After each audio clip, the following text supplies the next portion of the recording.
Bom dia, turminha! Tudo bom? E aí, vamos começar mais uma aula? Hoje nossa aula vai ser de português, uma outra interpretação de texto. Então, convido você para sentar junto comigo, se acomodar aí, pode ser até no sofá, porque é uma historinha tão legal. E eu quero que você me acompanhe na leitura do texto. E aí mais tarde você vai, para a cadeira, coloca seus materiais na mesa e capricha na atividade, tá bom? Vou aguardar vocês pegarem os módulos. Eu vou começar na página 177. A gente vai ler hoje uma historinha bem legal. Na verdade, eu já conhecia essa prática e gostei de saber que hoje em dia ela já é realizada em algumas cidades, alguns países. Vamos lá? Ficou curioso? Bora lá ler a historinha? Módulo de português, página 177. Tô te esperando. Vamos lá, turminha? Então, ano passado a gente trabalhou com o mural de atualizações, né? Na verdade, a Cirandinha sempre trabalhou com esse mural. E ano passado, o meu filho Guilherme, ele apresentou o mural de atualizações sobre essa matéria que eu vou contar para vocês. Ele gosta muito de andar de bicicleta e ele viu na TV, no jornal, junto com a mamãe, uma reportagem onde dizia que algumas crianças lá na Dinamarca, em uma cidade da Dinamarca, iam de bicicleta para a escola.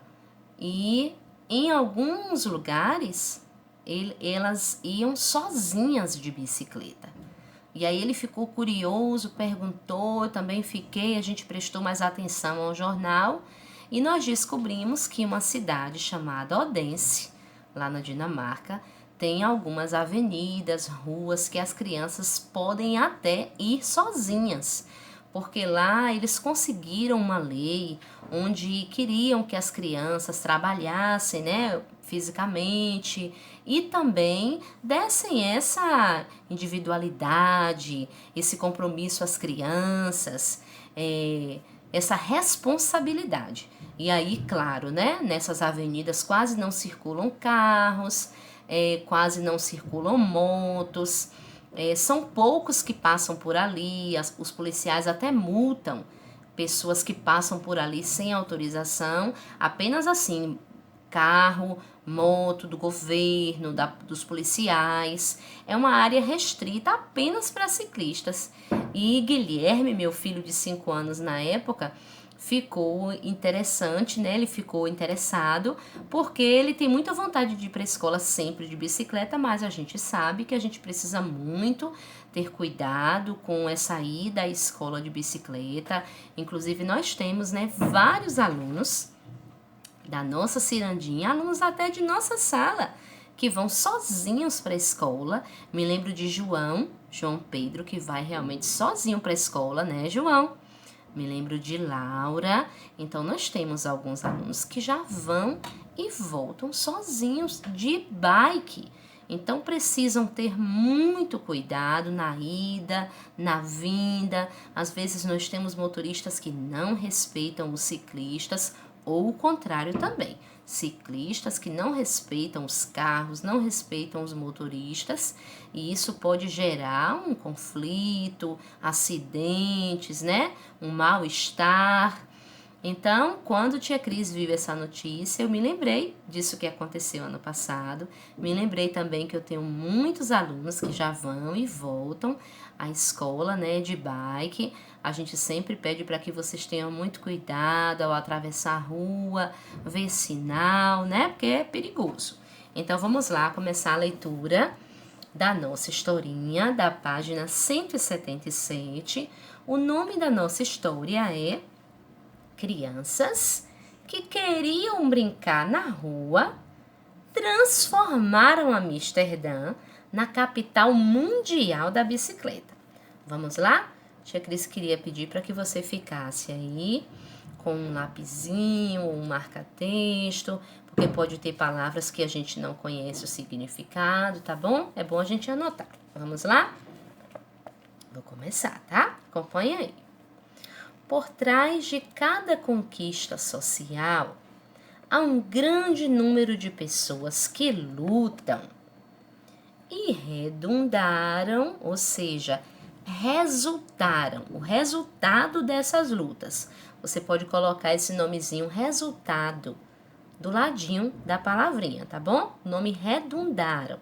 Você circula, faz um tracinho, sublinha, significa o resultado, o resultado dessa luta deles.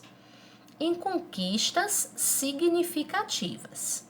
No entanto, não partiram da iniciativa de adultos, ou seja, não foram só os adultos que conquistaram algumas coisas. Há casos em que foram as crianças que acenderam esses pavios, ou seja, iniciaram uma grande conquista. Vamos lá? Tal foi a história da vitória das bicicletas em Amsterdã. Por exemplo, vamos lá. Não é desde sempre que a fantástica rede de ruas e avenidas, adaptadas para o ciclismo, se espalham por toda a cidade, com 63% de sua população optando pelos pedais no lugar do acelerador. Hoje, até os carros sabem. Na capital da Holanda, quem manda são as bikes.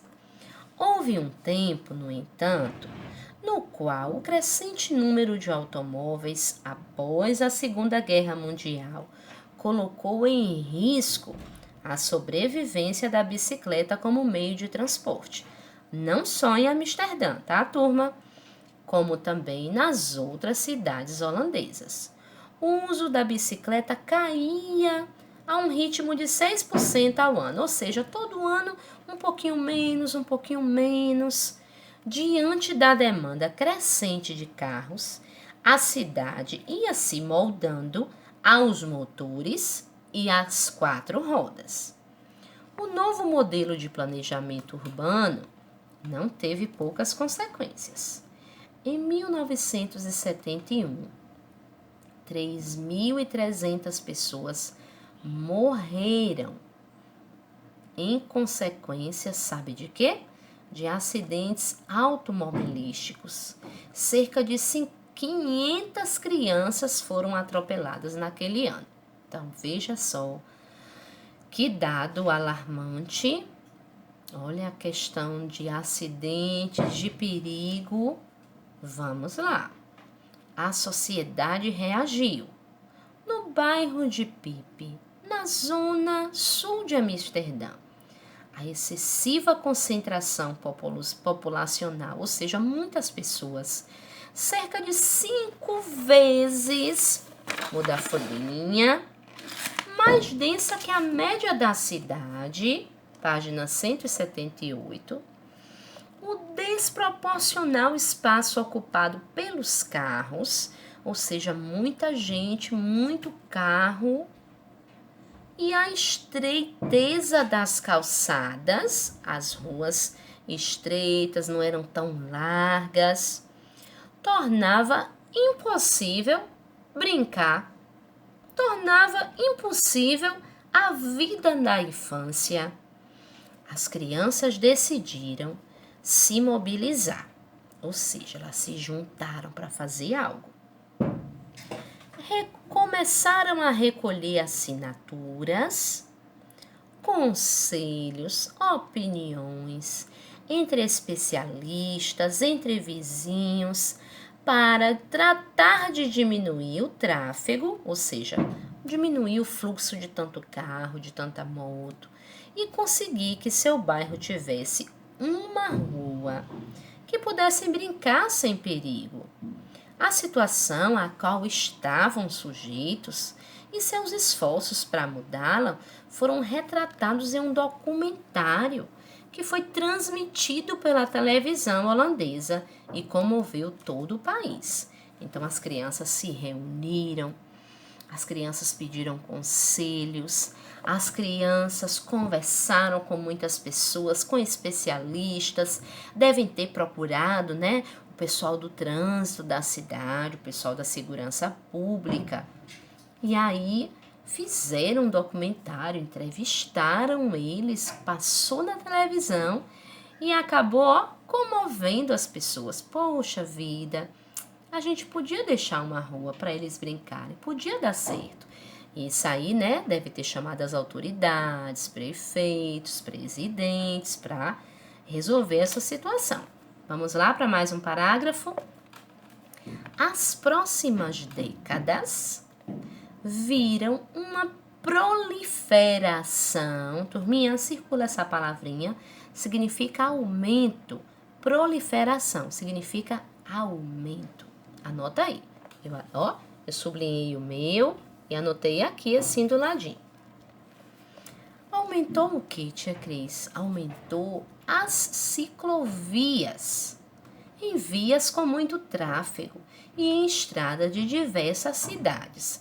Então, em todas as estradas, em todos os lugares tinham esse espaço para a ciclovia. A introdução dessas novas vias também foi acompanhada de outras melhoras para os ciclistas, como os limites de velocidade cada vez mais estritos, assim como mudanças na lei que davam prioridade aos ciclistas nos cruzamentos. Então, turminha, circula também a palavra estritos, que a gente leu, tá bom? Significa rigoroso. Por exemplo, o carro, quando chegava perto de uma ciclovia, o limite da velocidade dele diminuía. Ele podia estar 100 por hora, 80 por hora, 90 por hora, mas perto de uma ciclovia estava lá escrito 30 por hora, 40 por hora, para andar mais devagar, porque ali também passava ciclistas, pessoas andando de bike, e precisava de uma atenção maior. E outra coisa, teve também mudança na lei. Existem algumas leis que protegem o ciclista. Se tem um carro e se tem uma bicicleta querendo atravessar em alguns lugares, em alguns cruzamentos, a prioridade é quem está primeiro de bike. É como se fosse assim, é mais perigoso, então vai você primeiro, depois eu vou. Certinho? Para muitos especialistas, a chave para favorecer o uso da bicicleta foi controlar o trânsito de carros, em lugar de acompanhar ou criar ciclovias, para criar assim uma paisagem urbana na qual os ciclistas mandam e os motoristas são convidados. Como explicou um livro chamado, não sei se a pronúncia está correta, a tia Cris não entende muito de inglês, mas fala Cycling Cities. Certinho? Então, teve um livro lá na Holanda que explicou toda essa característica dessa lei, que era um lugar bem legal, com árvores, onde tinha muitas ciclovias e que, na verdade, os carros podiam passar ali, mas passariam como convidados, devagar, sem transmitir perigo, certinho? Vamos agora ao nosso último parágrafo. Sem dúvida, a mescla peculiar das mobilizações sociais de criança, de adulto, de ciclistas, passando também por urbanistas e especialistas, urbanistas são pessoas, né, da nossa área urbana, criou as condições para que os políticos se convencessem disso. Então, turminha, já que essas pessoas, né, esses urbanistas, que são arquitetos, são profissionais que entendem do trânsito, essas pessoas que trabalham na zona urbana, que conhecem, não é qualquer pessoa, tá? Não é assim, um mecânico, não. Mecânico entende de carro, dos consertos, Ah, um médico. Não, médico é a área de saúde. Então, esses urbanistas que conhecem bem a trajetória da cidade, o que dá certo, o que não dá, as construções, os especialistas na área, juntou todo mundo, todo esse pessoal, junto com as crianças que queriam brincar, junto com os adultos, provavelmente os papais, as mamães, os avós dessas crianças, ajudaram também nesse projeto. Então, conseguiram convencer os políticos, os vereadores, prefeitos, presidentes de algumas associações e reduziram os perigos das ruas e também favoreceram o uso da bicicleta. Hoje, todos sabem, até as crianças sabem, a bicicleta não é só um sinal de identidade holandesa, senão sua embaixadora oficial em todo o mundo. Então, a bicicleta se tornou a embaixadora oficial em todo o mundo em relação a Amsterdã, que é lá a cidade, como a gente viu lá no comecinho do nosso módulo, que é a cidade, né, mundial, a capital mundial da bicicleta. E fora, turminha, que a gente sabe, né, de como a bicicleta também é um transporte sustentável, um transporte que não polui, um transporte que não precisa, né, de usar a gasolina, álcool, essas coisas. Então, acaba se transformando num transporte que é legal para o meio ambiente, legal para a gente em relação à saúde. Então, a nossa historinha fala sobre isso, sobre a capital de Amsterdã, né? Que é um lugar oficial de bike, o pessoal vive lá, as crianças conseguiram esse projeto, conseguiram a realização, a concretização desse projeto, conseguiram aprovar esse projeto e tem lá ruas e avenidas onde crianças, adolescentes vivem tranquilamente passeando de bike, indo para o trabalho, né, trocando até a sua moto, seu carro por uma bike, porque além de trazer assim uma saúde física, ajuda também até a saúde mental, vem das paisagens e tudo, e ajuda também o meio ambiente, né? Bem, depois da leitura desse texto, você vai fazer a interpretação dele. A interpretação tá, ó, pequenininha, é só da página 179, tá certo? Lê as perguntinhas, fala muito sobre sua opinião, o que é que você acha. Tem uma pesquisa também sobre outros transportes que podem ajudar o meio ambiente. E aí a gente corrige na semana que vem. Qualquer dúvida, a tia Cris está aqui. Aproveita o horário para tirar suas dúvidas, tá certo? Deus nos abençoe, tenha uma boa aula. Qualquer coisa, ó, volta lá o vídeo novamente. Lê mais um pouquinho, pega o dicionário. Se tiver alguma outra palavra que tia Cris não te explicou o significado, vai no dicionário, vê direitinho. Semana que vem a gente volta com essa correção, tá bom? Beijo grande e até amanhã.